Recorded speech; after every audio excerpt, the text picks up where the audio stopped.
Bien, vamos a seguir con el tema de regímenes políticos. Habíamos establecido que la democracia es un régimen político. En este sentido, definimos régimen político como un conjunto de reglas que determinan quién ejerce y cómo el poder. Desde este punto de vista, la democracia es el régimen político en el que los gobernantes están definidos a partir del voto de los ciudadanos. Están limitados, ya sea por el voto que periódicamente se lleva adelante en elecciones libres, de acuerdo a las reglas poliárquicas, y están sujetos a una serie de restricciones producto de la existencia de libertades cívicas y políticas. Pero así como existen los regímenes políticos democráticos, que es de lo que eh, más conocemos y es los que habitualmente más se trabajan en la ciencia política, existen las alternativas no democráticas. Este tipo de alternativas, que no tienen reputación, pero existen, tienen un rasgo en común, justamente la negación de las elecciones para llegar al poder. Ojo, esto no implica que algunas de estas expresiones autoritarias hayan llegado mediante el voto, pero una vez que llegan, eliminan esta posibilidad de seguir con este tipo de prácticas, porque justamente es el límite que se le pone a los gobernantes. Eh, Vamos a trabajar en base a un autor que es Juan Linz, que distingue entre cuatro tipos de alternativas no democráticas: el totalitarismo, el autoritarismo, el posttotalitarismo y el sultanismo. Lo que va a diferenciar principalmente a estas cuatro subsistemas no democráticos es el grado de penetración del Estado en la vida política y social de los ciudadanos. Básicamente, y más allá de que ahora vamos a entrar en los detalles, vamos a decirlo de la siguiente manera. No es lo mismo el grado de penetración estatal en la vida cotidiana de los ciudadanos en un régimen totalitario que en un régimen autoritario. Y ahora vamos a empezar a ver, voy a compartir una pantalla, y vamos a empezar a ver cuáles son estas características. Si bien principalmente voy a trabajar con el totalitarismo, y después vamos a ir comparando con el autoritarismo, fundamentalmente nos vamos a centrar en estos dos tipos de regímenes y vamos a establecer como subsistemas o como subregímenes el posttotalitarismo y el sultanismo, dado que muchas veces son formas intermedias de un pasaje a otro, o directamente de el pasaje hacia la transición a la democracia. Es decir, una vez superado el totalitarismo, el autoritarismo, los posttotalitarismos tampoco tienen mucha razón de ser, y lo más probable es que devengan en una transición que se explica en otro de los videos. En primer lugar, vamos a definir, según lo que hace la socióloga alemana o filósofa alemana Hannah Arendt, al totalitarismo como la meta final de la evolución conjunta de la intolerancia, corporizada en el antisemitismo y, además, la evolución del Estado Nacional hacia el imperialismo, con una evolución marcada hacia la expansión territorial. Lo podemos ver claramente en los procesos que se dieron totalitarios en la etapa previa a la Segunda Guerra Mundial, con el expansionismo iniciado por el nazismo alemán, o en parte durante la Segunda Guerra Mundial y post-Segunda Guerra Mundial, el expansionismo soviético de la Unión de Repúblicas Socialistas Soviéticas. Sus herramientas son un Estado totalitario, con una policía secreta como brazo operativo y una situación de dominación como resultado de las anteriores. Me gustaría hacer un paréntesis. Cuando nos referimos a policía secreta, básicamente, en el caso del nazismo vamos a hablar de la Gestapo, y en el caso de la Unión Soviética vamos a hablar de la KGB. Fueron las dos grandes policías del Estado que se involucraron en la vida de toda la sociedad. Eh, Particularmente, la principal herramienta que tenían estas organizaciones no solamente era la represión, la tortura, sino el miedo, el temor a la delación. ¿M?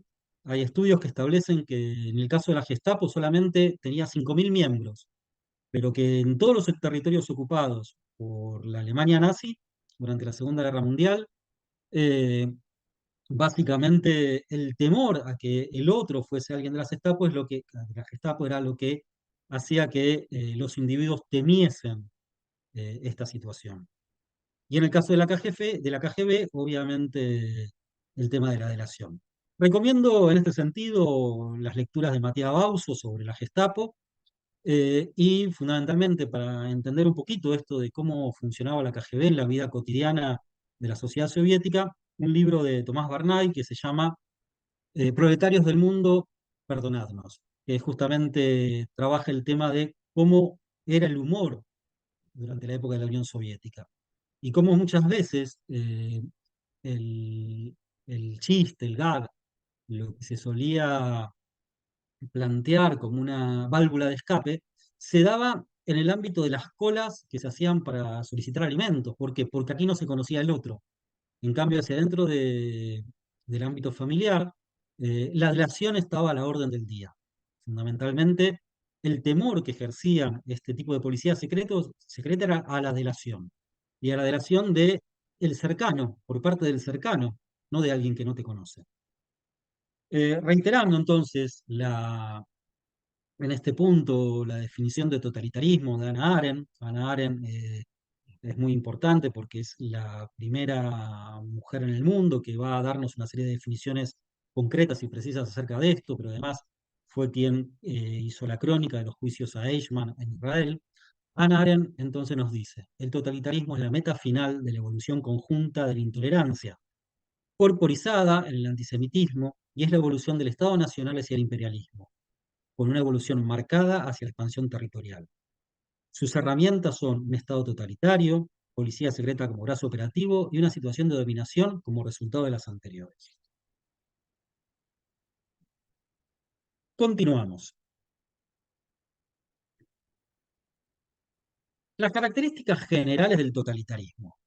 Bueno, pueden ser de izquierda o de derecha. En el caso de los totalitarismos de izquierda, podemos mencionar el estalinismo en la Unión Soviética o el nazismo en la Alemania entre guerras, posterior a la caída de la República de Weimar.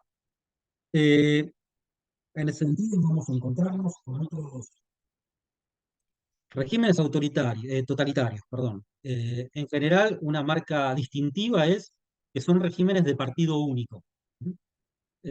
Nos parecerá muy moderno, pero China no deja de ser un régimen totalitario, ¿no? De partido único, con una presencia muy fuerte de este en el control del Estado. El partido es el Estado, ¿no? Ausencia de todo tipo de pluralismo por fuera del núcleo gobernante, ¿no? Y en este sentido, me atrevería a decir que incluso hacia adentro del núcleo gobernante tampoco hay pluralismo o disidencias. Las disidencias van a ser perseguidas, canceladas, anuladas. Eh, lo primero que va a hacer Adolf Hitler cuando llegue al poder es deshacerse de la disidencia interna de su partido, eliminar a la CSA. En el caso de la Unión Soviética, las purgas estalinistas eran a la orden del día. Todos los días se elaboraba por la noche, entre su círculo más cercano, la lista de personajes del partido o del régimen que habían caído en desgracia. Por otra parte, estos regímenes incluyen o se componen por un marco ideológico utópico muy elaborado que sirve como guía. ¿Mm? El hombre nuevo, la idea del hombre nuevo, la idea del hombre salvador, la idea del hombre que viene a terminar con todos los males de la sociedad, está enmarcada en esta ideología utópica. ¿Mm? Eh, Además, se agrega la idea de movilización de la ciudadanía en apoyo al líder. ¿Mm? Tanto en los regímenes soviéticos como en los regímenes del nazismo alemán, vamos a encontrarnos fuertes apoyos movilizantes de la ciudadanía.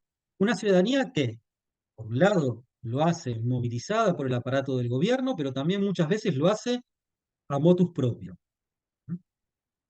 La apelación de esta población o la apelación de la población a participar en actividades sociales. Podemos verlo en muchísimas películas, sobre todo acerca del régimen nazi, pero también cuando pensamos en las formas de socialización y reclutamiento de los jóvenes en el caso de la Unión Soviética. Liderazgo sin límites precisos. ¿Mm? El Tercer Reich de los 1000 años va a plantear Adolf Hitler. Stalin va a tener un límite, va a tener un liderazgo que obviamente biológicamente van a estar determinados, pero en el momento se los considera casi eh, infinitos. ¿No? Entonces no hay un límite al liderazgo. Un centro de poder monista, no monolítico, es decir, el poder pasa por una persona. Puede tener colaboraciones, pero necesariamente está concentrado en un núcleo, en una persona o un núcleo muy reducido de personas. Se oponen a todo culto establecido, ¿m? En términos religiosos, tanto en la Unión Soviética como en la Alemania nazi, vamos a ver que las confesiones religiosas van a ser eliminadas y perseguidas. Eh, Continuamos. Hablamos antes del partido único. En el caso del partido único, está liderado por una sola persona. El canciller alemán, el Führer, en el caso de Alemania, el secretario general del partido, en el caso de la Unión Soviética. Este liderazgo pasa por la integración, concientización y conversión a la ideología dominante. El partido político es a la vez partido que recluta, entrena y selecciona, pero partido que también conforma ideológicamente a sus seguidores. A su vez, para poder hacer carrera dentro del Estado, es necesario ser miembro del partido. En ese sentido, el partido hará uso de la propaganda, la educación y la coerción para lograr sus objetivos. Volvemos a un tema que mencionamos antes, el control policial basado en el terror. ¿M? Gestapo en Alemania, KGB en la Unión Soviética. El monopolio total de los medios de comunicación y el acceso a la tecnología. Particularmente por cuestiones históricas, nos estamos refiriendo al cine y a la radiofonía. ¿M? Tanto en el caso de Alemania como en el caso de la Unión Soviética, el cine va a ser una herramienta de control importantísimo, con cineastas destacados que fueron parte de o que se prestaron a este sistema de control. Levi Riefenstahl, en el caso alemán, una actriz, fotógrafa, iluminadora y directora de cine muy importante, que incluso tuvo métodos de filmación muy revolucionarios en su momento, y el caso de Eisenstein en la Unión Soviética también, un cineasta ruso que muchas veces se formó en Hollywood y que permanentemente estaba revolucionando la forma de hacer cine y de mostrar cine. Paradójicamente, en este caso, las mejores o más importantes películas de Einstein, si bien todos conocemos La Corazón Potemkin, van a ser filmadas en México y en los Estados Unidos. Eh, Después, ¿por qué el tema de la radio? En ambos casos, la radio era el elemento central en los hogares de los ciudadanos, tanto en la Unión Soviética como en Alemania. La manera de hacer llegar las ideas, los discursos, los planteos de los líderes era a través de esta herramienta. El cine, por un lado, la imagen colectiva, el cine se ve de manera colectiva, en un ámbito donde se juntaban, por ese entonces, en un cine podían entrar más de 1000, 2000 personas, y la radio ingresando al hogar directamente a la mesa familiar, a la mesa de la cena. Eh, el dominio de las Fuerzas Armadas, ¿m? Tanto en el caso de la Alemania nazi como en la Unión Soviética, las Fuerzas Armadas van a estar totalmente subordinadas al partido político, no ya al Estado. ¿M? Si un soldado quería hacer carrera militar, necesariamente para llegar a los cargos más altos tenía que estar afiliado al partido, tanto al partido nazi como al partido comunista. ¿M? No existía el militar independiente. De hecho, en las tantas purgas de la Unión Soviética que mencionaba antes, muchos oficiales, suboficiales, altos mandos habían sido eh, degradados y enviados a Siberia. Cuando la guerra ya se hizo insoportable para la Unión Soviética, tuvieron que ser reincorporados al ejército para luchar, en este caso, por la madre patria. Cambia el concepto.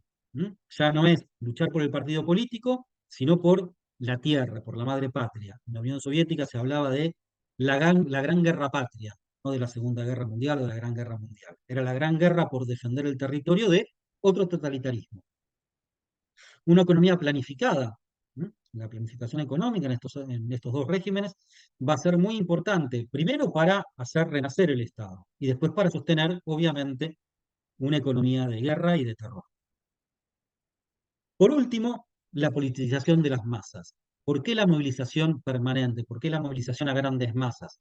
Porque había que ingresar hacia la formación de las mentes de los ciudadanos en que ese era el camino correcto, porque después iba a venir el paraíso prometido, la tierra prometida, el nuevo hombre, ¿m? Asociado también, obviamente, al expansionismo territorial. Fíjense que todas estas características que hemos mencionado hasta el momento refieren a totalitarismos. ¿M? Y ahora nos vamos a centrar en los autoritarismos. ¿M? Muchas veces, de nuevo, si bien son regímenes políticos que no están basados en los límites que puede imponer el voto o la división de poderes, en el caso del autoritarismo vamos a encontrarnos que sus características son diferentes. En primer lugar, no van a intentar un control social sobre la población.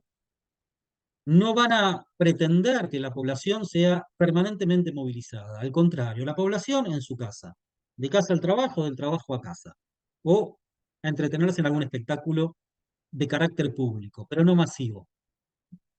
Si bien, obviamente, vamos a encontrarnos con válvulas de escape masivas, como pudo ser en su momento el Mundial de Fútbol en el año 1978 en la República Argentina durante la dictadura militar. Pero son excepciones, son válvulas de escape. ¿M? Antes yo le mencionaba acerca del humor, el caso de cómo se incorporaba el humor en la vida cotidiana en la Unión Soviética. Algunos estudios creen que era la propia KGB que incorporaba chistes sobre los líderes o sobre el partido para que funcionen como válvulas de escape. Y puede ser que también en el caso de los autoritarismos haya pasado algo de esto. Eh, Puntualmente, por mi edad, recuerdo que durante la época de la Guerra de Malvinas funcionaba mucho esto del gag para descomprimir la situación de la población. A veces estos autoritarismos toleran un pluralismo político limitado. Voy a poner dos ejemplos concretos. En el caso de la dictadura brasilera, una de las más largas de Sudamérica, más de 20 años, llegó a haber elecciones para cargos de intendentes, de gobernador e incluso diputados, legisladores. ¿No? El primer presidente de la transición democrática va a ser elegido por esta legislatura, no va a estar elegido por la sociedad civil en voto directo.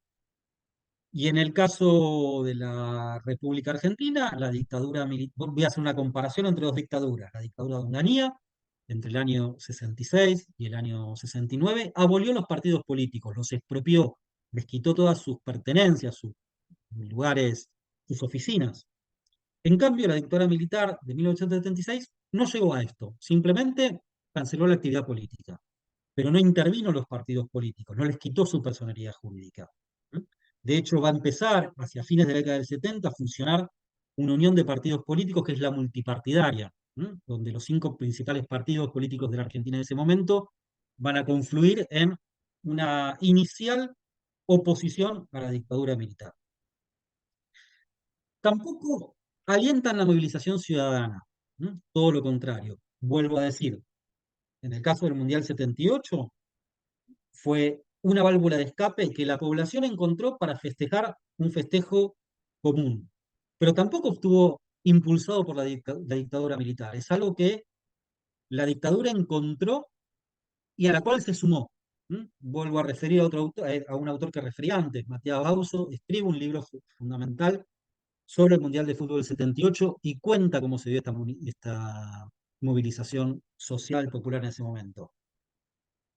El título del libro es muy original, 1978. Pero se los recomiendo que lo lean. Sí, la dictadura va a volver a utilizar la cuestión de la movilización ciudadana al año siguiente con el Mundial Juvenil del 79, aquel en el que surgen Diego Maradona y Ramón Díaz. ¿Por qué lo vuelvo a utilizar? Porque la dictadura en ese momento está siendo observada, está siendo auditada por la Organización de Estados Americanos. Entonces va a buscar que la sociedad se movilice. ¿Mm? Las horrorosas y famosas calcos que decían los argentinos somos derechos humanos son del año 79, no son del año 78.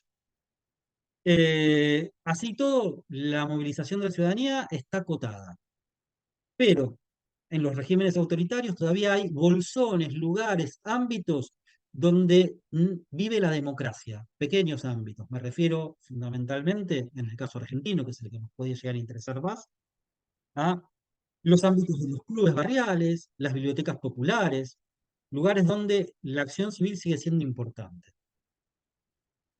Las dictaduras de este tipo tampoco se caracterizan por una ideología abarcadora. No buscan imponer un marco ideológico utópico novedoso, nuevo, trascendente. Es algo que se pasan de largo. Eh, la gente va a seguir manteniendo su ideología. Obviamente va a haber ideologías perseguidas, ¿eh? Vamos a hacer esta aclaración que es importante. Pero no quiere decir que la dictadura militar busque una ideología abarcadora. Tampoco cuentan con liderazgos fuertes. Muchas veces estos liderazgos van a ser reemplazados. Es común dentro de los ámbitos autoritarios golpes hacia adentro del régimen. En el caso de la dictadura argentina, incluso va a plantearse un mecanismo de sucesión, pautado en el estatuto del proceso de organización nacional. De hecho, va a haber una transición hacia adentro del régimen, de acuerdo a estas pautas, entre Videla y Viola. Pero después a Viola los propios militares le van a hacer un golpe de Estado y va a asumir Galtieri. Y a Galtieri también los militares se lo van a sacar de encima después del fracaso de la Guerra de Malvinas para que asuma Reinaldo Vignone, quien después llevará adelante a los punchazos la transición, ¿no? Porque es una transición, como explicamos en el video de transición, por ruptura. En el caso de Brasil van a sucederse presidentes de acuerdo a distintas pautas de transición. Tal vez el caso que escapa a la regla más importante de los que podemos mencionar es el caso de Chile con Pinochet. Toda la dictadura de Chile entre 1973 y 1991 va a estar liderada por el mismo personaje, Augusto Pinochet. Pero también se dará reglas, eh, incluso dictándose una constitución, reglas que establecen una serie de referéndums, uno en 1979 y otro en 1989, para plantear la continuidad o no del régimen. ¿Mm? De hecho, en 1979 la sociedad chilena vota para que siga el régimen y en 1989 da por cerrada la cuestión. Y de ahí inicia la transición a la democracia en Chile. Eh, en este sentido, fíjense cómo hay hacia adentro de los mismos regímenes pautas que ponen límites. No estamos hablando, en este caso, de la represión, que ha sido indiscriminada en los tres casos, sino en lo que hace a lo que podríamos decir la vida política de estos regímenes. También existe la censura de prensa, aunque no la abolición de la prensa.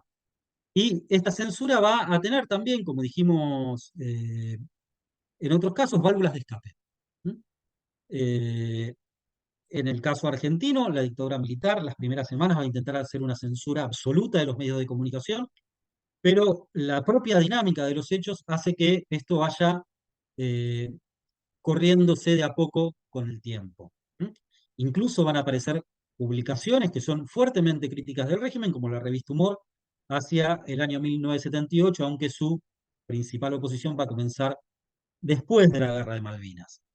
Pero va a haber distintos ámbitos donde la censura va a ser engañada.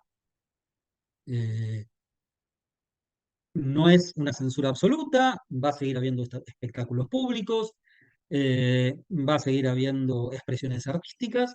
Simplemente los militares, en el caso de Argentina, no se ocupaban de, con tanta saña de esas cosas, sino de cuestiones que eh, les interesaba más coartar. Aunque sí, obviamente, la censura en los medios de comunicación de la propia dictadura, tanto la televisión estaba en manos de los dictadores, sí, obviamente era mucho más alta. Eh, y como dijimos antes, pueden tener un grado de previsibilidad institucional, ya sea dado por esta constitución que Pinochet se dio para Chile o el estatuto del proceso en el caso argentino. En el caso argentino no mencioné, existía la Comisión de Asesoramiento Legislativo, que era un grupo de juristas que eran los encargados de elaborar las leyes que después eran aprobados por la Junta Militar y que paradójicamente funcionaba en el Congreso de la Nación. ¿Cómo terminan estas tendencias no democráticas? La pregunta sería, ¿terminan? Bueno, en algunos casos aún vemos que, por ejemplo, China sigue siendo un partido, un sistema de partido único totalitario, pero nos vamos a encontrar primero con los post-totalitarismos, que son experiencias totalitarias atenuadas, ¿no? Que surgen ante la sustitución del líder, el límite biológico que mencionábamos antes, la muerte de Stalin en el caso de la Unión Soviética, que es el caso más claro, paréntesis, una película muy recomendable, se llama justamente La muerte de Stalin, que es una comedia, que muestra cómo fueron los momentos posteriores a que se corroboró y se confirmó la muerte de Pepe Stalin, ¿no? Y cómo los sucesores intentaron, primero, ver si realmente estaba muerto, y segundo, ver cómo podían ocupar su lugar, ¿no? Traicionándose y matándose entre ellos incluso. Puede darse cierto pluralismo económico y social, ¿no? Eh, Gobierna todavía el partido único y de hecho el gobierno se vuelca hacia el partido, aunque no a liderazgos carismáticos. Quienes van a suceder a Stalin desde su muerte hasta la caída de la Unión Soviética en los años 90 van a ser líderes con muy poco carisma, que nunca van a llegar a tener el control político que tenía Stalin. Incluso en el caso de Khrushchev va a ser reemplazado, ¿m? Eh, por otro líder. Y después la biología hará lo suyo. Brezhnev, Chernenko y Andropov terminarán siendo reemplazados por una cuestión biológica, la muerte. Hasta llegar a Gorbachev, que es quien inicia, sí, una apertura plural y económica más amplia, pero que no va a llegar a buen puerto justamente porque el sistema económico ya estaba crujiendo y porque la apertura cultural y social que reclamaba la sociedad en los países que conformaban la Unión Soviética era tan grande que va a terminar con la caída de Gorbachev, el fin de la Unión Soviética y por algunas semanas la conformación de la Confederación de Estados, que va a durar 2 semanas y después cada uno de esos estados va a independizarse para llegar a la independencia de las repúblicas que hoy conocemos en Europa del Este. Y por último tenemos los casos de sultanismo. En este caso vamos a ver que son sistemas, o regímenes, mejor dicho, que combinan rasgos de los anteriores con una arbitraria manipulación de los símbolos. Suelen ser despotismos personalizados de glorificación al líder y que terminan justamente cuando el líder ya no está, como el caso de la pareja de los Ceausescu en Rumania, los Duvalier en Haití, Somoza en Nicaragua, Ferdinando Marcos en Filipinas o Trujillo en Centroamérica. Eh, no hay una ideología utópica movilizante, sí hay un culto al líder, lo podemos ver claramente en la Nicaragua de hoy. Duvalier, perdón, Somoza va a ser reemplazado por los Ortega, personas caricaturescas, pero que tienen un control férreo de la vida social y política en Nicaragua, incluso eh, ya cancelando las cuestiones religiosas, algo que no suele pasar en los autoritarismos. La religión se mantiene en los autoritarismos, no es un esquema que preocupe a los dictadores. Buscan incluso ser eh, alianzas con las confesiones religiosas.